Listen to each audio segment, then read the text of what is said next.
రోడ్ల మీద ప్రజల పోరాటం.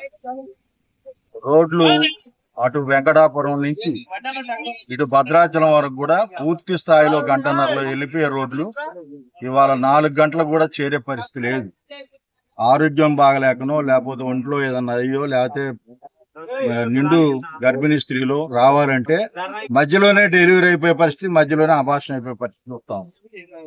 దీని నుంచి ప్రజలు కాపాడబడాలనే ఒక అభిప్రాయంతో కన్నాయగూడెం ప్రజలు మొత్తం కూడా దీన్ని ఆపి ఈ లారీలని కంట్రోల్ చేయడం కోసం వాళ్ళు అహర్నిశలు రాత్రి నిన్న సాయంత్రం నుంచి ఇప్పటిదాకా రోడ్ల మీదే వాళ్ళు ఉన్నారు. వాళ్ళు ఎక్కడే పొమ్మన్నా కూడా పోయే పరిస్థితి లేదు. రాత్రి నేనే వచ్చి ఎస్ఐ గారికి కూడా సంధి చెప్పి మిగతా వెహికల్స్ అన్ని నడిపించినట్టు ఏర్పాటు చేసి ఏ అయితే ఇసుక లారీలను వాటి వరకు పక్కా పెట్టించినట్టు ఏర్పాటు చేసి వెళ్ళారు. రాత్రి 11:30 దాకా నేను కూడా ఇక్కడే వెళ్తున్నా. మళ్ళీ ఇప్పుడు కూడా ఎందుకు వచ్చామంటే ఒకటే ఫోన్లు అందరూ అధికారులు, మీరు ఏదో ఒకటి దాన్ని చొరవ తీసుకొని చేయండి సార్ అంటే మేము ఒకటే చెప్పాం. ఇసుక లారీ అనేది ఒకటి కూడా వెళ్ళటానికి వీళ్ళు ఇచ్చారులా. మీరు హామీ ఇస్తే మేము వెళ్తాం. ముందు ఖాళీ లారీలను వెనక్కి వెళ్ళిపోమన్నాం. ఎందుకు వెళ్ళిపోమన్నాం అంటే మళ్ళీ రేపు పొద్దున్నే వచ్చిన వీళ్ళందరూ ప్రజలందరూ కూడా మమ్మల్ని ఎవరైతే నాయకుడు ఇక్కడికి వచ్చి చెప్పాడో రామప్రసాద్, ఆయన కూడా కమిట్మెంట్ లేని నాయకుడు అనుకుంటాం. అందుకని అట్లా కాకుండా ఖచ్చితంగా కమిట్మెంట్ తోటి చెప్తా ఉన్నాం. ఇసుక లారీ అనేది ఈ రోడ్లు బాగుపడే వరకు ఈ 100 కిలోమీటర్ల రోడ్డు బాగుపడాలా, బ్రిడ్జీలు బాగుపడాలా. అప్పటిదాకా ఈ ప్రాంతం నుంచి ఇసుక తరలింపబడితే మట్టుకి ఖచ్చితంగా దాన్ని వ్యతిరేకిస్తాం. మేము బీఆర్ఎస్ పార్టీగా ప్రజల పక్షాన ఉంటాం. వాళ్ళకి మద్దతుగా మేము నిలబడతాం. మాది కన్నాయగూడెం కాకపోయినా మాది ఆంధ్ర అయినా తెలంగాణ అయినా ఈ ఆంధ్ర ప్రజలతో మాకు మొన్నటిదాకా మంచి సంబంధాలు ఉండేవి. అందుకని వాళ్ళ ఇబ్బందిని చూడలేకనే మేము ఇక్కడికి వచ్చాం రాత్రి. ఇది తెలంగాణ ఆంధ్ర సమస్య, రోడ్డు సమస్య. దీన్ని సత్వరమే ప్రభుత్వం దీన్ని స్థానిక ఎమ్మెల్యే, ఎంపీ వీళ్ళందరూ కూడా చొరవ తీసుకొని ఈ రోడ్లని పరిస్థితిని గమనించి వీటిని బాగు చేయాలని మేము కోరుతాం. నిన్న సాయంత్రం 4 గంటల నుంచి కూడా నిర్విరామంగా తెలంగాణ నుంచి అంటే చర్ల, వెంకటాపురం, దుమ్మగూడ మండలాల నుంచి వస్తున్న ఇసుక లారీలను నిలిపివేయాలని కూడా మేము గ్రామస్తులందరం కూడా రోడ్డు పైన నిరసన వ్యక్తం చేస్తున్నాం. గత 10 సంవత్సరాల నుంచి కూడా అంటే భద్రాచలానికి 9 కిలోమీటర్ల దూరంలో ఉంటది. కనీసం ఈ రోడ్ల గురించి పట్టించుకునే నాదులు లేడు తెలంగాణ ప్రభుత్వం గాని ఆంధ్ర ప్రభుత్వం గాని. ఎందుకంటే భద్రాచలం నుంచి వేలాది కోట్ల ఇసుక లారీల వ్యాపారం చేస్తున్నారు కానీ కనీసం భద్రాచలం రోడ్లు పోతే పరిస్థితి కూడా లేదు తెలంగాణ ప్రభుత్వానికి. ఎందుకంత నిర్లక్ష్యం? ప్రభుత్వాలు అనేది ప్రజా సమస్యలు పరిష్కరించడానికా లేదంటే వేల కోట్ల ఇసుక లూటీ చేయడానికా? కనీసం అంటే ఇసుక లారీలు తీసుకెళ్తున్నారు కానీ ఆ ఇసుక లారీలతోటి పాడుతున్న రోడ్లను పట్టించుకునే పరిస్థితి లేదా?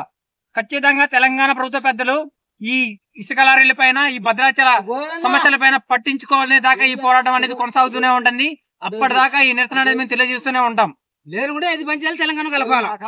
8 మాసాల నుంచి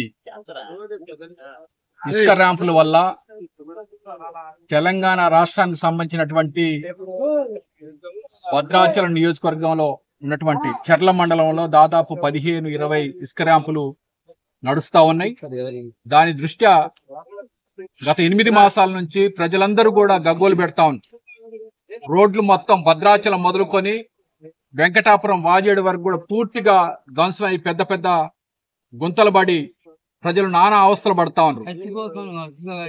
వాటి దృష్ట్యా గత 6-7 మాసాల్లో కూడా అనేక ప్రమాదాలు జరిగి ప్రాణాలు కూడా కోల్పోవడం జరిగింది ఈ రోడ్లో. అయినా కానీ తెలంగాణ రాష్ట్ర ప్రభుత్వం ఉన్నటువంటి మంత్రివర్గం, మంత్రులు, ఉమ్మడి ఖమ్మం జిల్లాలో 3 మంత్రులు ఉన్నారు. ఈ ప్రజలందరూ కూడా నానా ఇబ్బందులు పడుతూ గగ్గోలు పెడుతున్నా కానీ అటు మంత్రులకు కానివ్వండి, ప్రభుత్వానికి కానివ్వండి, జిల్లా ఉన్నతాధికారులకు కానివ్వండి చీమగుట్టినట్టు కూడా లేదు. ఎన్నో ప్రమాదాలు జరిగినాయి. బీఆర్ఎస్ పార్టీ పక్షాన ఎన్నో ఉద్యమాలు, పోరాటాలు చేయటం కూడా జరిగింది. ఎన్నో విజ్ఞప్తులు కూడా విన్నవించడం జరిగింది. అయినా కానీ ప్రభుత్వానికి, ముఖ్యమంత్రి రేవంత్ రెడ్డి గారికి నిమ్మక నీరెత్తినటువంటి మేము ఒకటే ప్రభుత్వాన్ని అడుగుతున్నాం. ఈ ఇసుక ర్యాంపుల దృష్ట్యా కోట్లాది రూపాయలు తెలంగాణ రాష్ట్ర ప్రభుత్వానికి ఆదాయం వస్తున్నా గానీ ఈ ఆదాయానికి ఉన్నటువంటి గుత్తేదారులు, కాంట్రాక్టర్లు, అదేవిధంగా ఇక్కడ ఉన్నటువంటి నియోజకవర్గ శాసనసభ్యుడు వీళ్ళందరూ ఇసుక ర్యాంపుల పేరు చెప్పుకొని దాచుకోవటం తప్ప ఈ ప్రజల దృష్ట్యా అవసరాల కోసం ఈ రోడ్డు బాగు చేసే పరిస్థితి లేదు. కోట్లాది రూపాయలు ఈ ప్రభుత్వానికి ఆదాయం వస్తున్నా గానీ దీన్ని పట్టించుకునే నాదుడు లేడని చెప్పేసి ఈ రోజు మేము బీఆర్ఎస్ పార్టీ పక్షాన ఇక్కడ ఉన్నటువంటి కన్నాయగూడెం గ్రామంలో రాత్ర పెద్ద ప్రమాదం తప్పింది. ఇక్కడ ఉన్న గ్రామస్తులందరూ కూడా దాన్ని తక్షణం తెలుసుకొని ఇసుక లారీల వల్ల ఇంత ప్రమాదం జరుగుతుంది, ఇసుక లారీలు తక్షణం ఆపాలని చెప్పేసి రాత్రి మధ్యాహ్నం 3 గంటల నుంచి రాత్రి అంతా కూడా ఇసుక లారీని ఆపటం జరిగింది. అయినా కానీ ప్రభుత్వానికి కానీ ఉన్నతాధికారులకు కానీ ఈ సమస్య తెలిసి కూడా ఈ సమస్య పరిష్కరించడం కోసం ఇంతవరకు చొరవ చూపలేదు. అయినా మేము బీఆర్ఎస్ పార్టీ పక్షాన ఒకటే అడుగుతున్నాం, ఇటు ఆంధ్రప్రదేశ్ సంబంధించినటువంటి 7-8 కిలోమీటర్లు ఉంది, తర్వాత మొత్తం కూడా తెలంగాణ ప్రాంతానికి సంబంధించినటువంటి రహదారి. ఇన్ని కోట్లాది రూపాయలు వస్తున్నా కానీ ప్రభుత్వం ఎందుకు పట్టించుకోవట్లేదు? ఈ డబ్బంతా కూడా ఏం చేస్తున్నారు? ఈ యంత్రాంగం ఎక్కడ ఖర్చు పెడుతోంది? ఈ ప్రాంతానికి సంబంధించిన డబ్బుని ఈ ప్రాంతంలో రోడ్లు వేయటం కోసం ఎందుకు చొరవ చూపట్లేదని చెప్పి ప్రశ్నిస్తా ఉన్నాం. మరి వందలాది వేలాది ఇసుకలారీలు కూడా మరి మన భద్రాచలం నియోజకవర్గం నుంచి బయలుదేరి వస్తూ ఉంటే మరి చెర్ల నుంచి వెంకటాపురం వాజేడి వరకు కూడా ప్రతి రహదారి ధ్వంసం చాలా ఇబ్బందులు పడతా ఉన్నారు.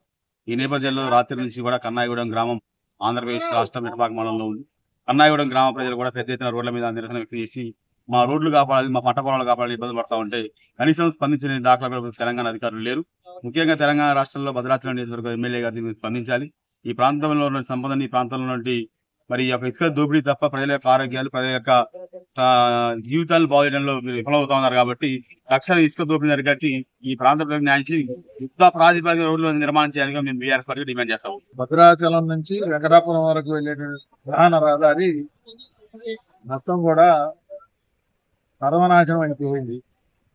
దాని గురించి అనేక సార్లు రెండు ప్రభుత్వాలకి కూడా భద్రాచలం నుంచి కన్నాయగూడెం వరకు ఆంధ్ర ప్రాంతం, కన్నాయగూడెం నుంచి వెంకటాపురం వరకు తెలంగాణ ప్రాంతం, ఈ రోడ్లు విస్తృతి తీసి ఎన్నోసార్లు మంత్రులకి, ఉన్నతాధికారులకి ఎన్నిసార్లు విజ్ఞప్తి చేసినా అది తూతూ మంత్రంగానే గుంతల్లో మట్టి పోసి రిపేర్లు చేశామనే పేరుతో వందల లారీల ఇసుకని వెంకటాపురం, చెర్ల ప్రాంతాల నుంచి హైదరాబాద్ ప్రాంతానికి ఇసుకని తరలించుకుపోతున్నటువంటి తెలంగాణ ప్రభుత్వం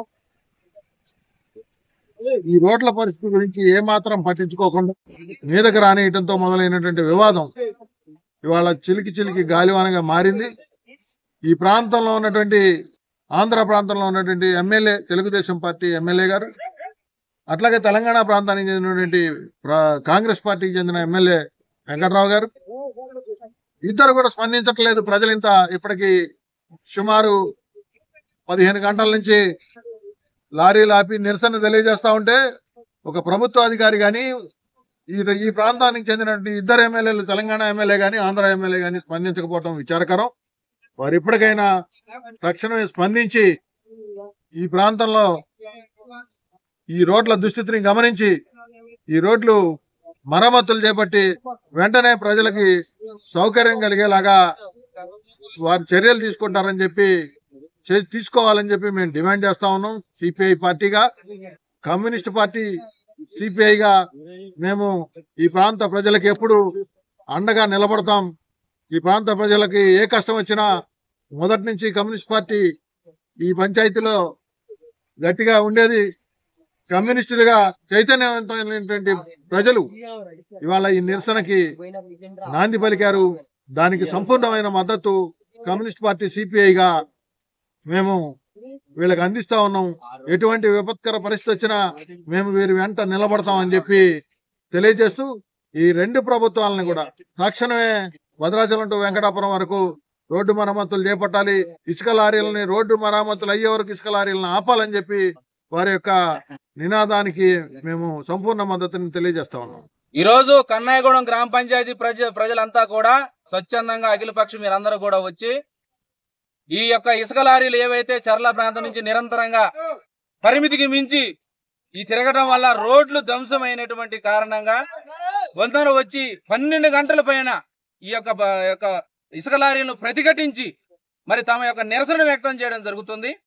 మరి ప్రభుత్వాలు మొద్దు నిద్రపోతా ఉన్నాయి. ఒక పక్క ప్రభుత్వాలు రోడ్డు భద్రతా చర్యలు చేపట్టాలి, రోడ్డు భద్రతా వారోత్సవాలు చేస్తానంటారు. ఇవాళ ప్రయాణికులు కానీ వాహనదారులు కానీ నిత్యం ఇబ్బంది పడతా ఉన్నారు. ఇవాళ చూస్తే 2022 వరదలు వచ్చాయి. మరి ఆ తర్వాత ఈ రోడ్లన్నీ దెబ్బతిన్నాయి. ఆ రోజు కూడా ఏది సరిగ్గా మరమ్మతు చేసిన పాపాన్ని లేదు. ఆ తర్వాత ఇసుక లారీల వల్ల పూర్తిగా గుంతలమయమైపోయి రోడ్లు పూర్తిగా దెబ్బతిన్నాయి. రోజు ప్రాణాలు అరిచేతిలో పెట్టుకుని ప్రయాణించాల్సి వస్తుంది. ఇక్కడ స్థానిక గ్రామాలు ప్రజలు కానీ లేకపోతే భద్రాచలం రాముల వారి దర్శనానికి వచ్చినటువంటి భక్తులు కానీ నానా పాటలు పడి పర్ణశాలను చేరుకోవాల్సి వస్తా ఉంది. మేము ఫస్ట్ నుంచి చెప్పేది ఇదే, తెలంగాణలో కలపండి, మాకు దగ్గరగా ఉంది. ఎందుకు అనేది కారణం ఇది పరిస్థితి. మాట్లాడతా ఎప్పుడు ఏ సమస్య వస్తుంది అనేది మేము ముందుగానే ఆలోచించే ఈ విషయాన్ని మీద మేము 10 సంవత్సరాల నుంచి పోరాటం చేస్తున్నాం, కానీ మమ్మల్ని పట్టించుకోవడం. ఇప్పుడున్న సమస్య ఏంటంటే భద్రాచలం తెలంగాణ, మా ఊరు నుంచి యువతల దుమ్మగూడెం మండలం తెలంగాణ, 10 కిలోమీటర్ల పరిధిలో రోడ్డు ధ్వంసమైంది. అది కూడా ఇసుక లారీల వల్ల దారుణమైన గోతులు, మోకాట్లోతు గోతులు ఏర్పడి ఈ వర్షం పడి ఆ గోతుల్లో నీళ్లు నిలబడితే ఎంతో మంది దాంట్లో యాక్సిడెంట్ అయిన పరిస్థితి ఉంది.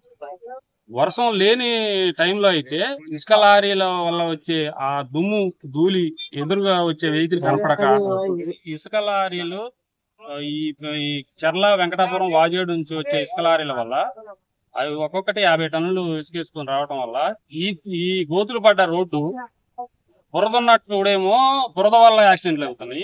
ఈ బురద లేనప్పుడు, వర్షం రానప్పుడేమో దుమ్ము వల్ల దారుణంగా దుబ్బలు ఎగటం వల్ల వచ్చే వెహికల్ కనపడక ఆ విధంగా యాక్సిడెంట్ అవుతుంది. కనీసం అధికారులు, ఏ ఒక్క అధికారి కూడా వచ్చి ఈ రోడ్డు పరిస్థితి ఇది అని స్పందించడం లేదు. ఇసుక లారీలను నిలిపివేయాలి వెంటనే, రోడ్డు నిర్మాణాన్ని చేపట్టాలి వెంటనే, రోడ్డు నిర్మాణాన్ని చేపట్టాలి వెంటనే. అసలైన తొలి వెలుగు. ఫాలో వాట్సాప్ @తొలి వెలుగు official.